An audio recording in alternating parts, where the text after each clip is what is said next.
The dashboard module provides a quick and easy overview on the team's performance and overall sales numbers. In the Activity tab, we have a view on tasks and their status either for the user or depending on their user permissions. They may also see different team members' statistics. Filters can be adjusted to have different views. In the Pipeline tab, we have an overview on the potential revenue by each representative or product. Here as well, filters can be adjusted to view different sets of information. We also have a view on the sales funnel and a detailed list of opportunities being worked on. The Sales tab is very similar to the Pipeline, except it contains details from all opportunities that have been won and closed. By adjusting the filters, we can view sales numbers by rep or product.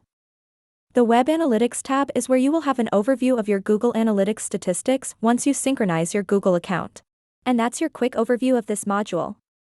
Explore more detailed videos on the CentrixOne Academy, or talk to your account manager for a demo or further training.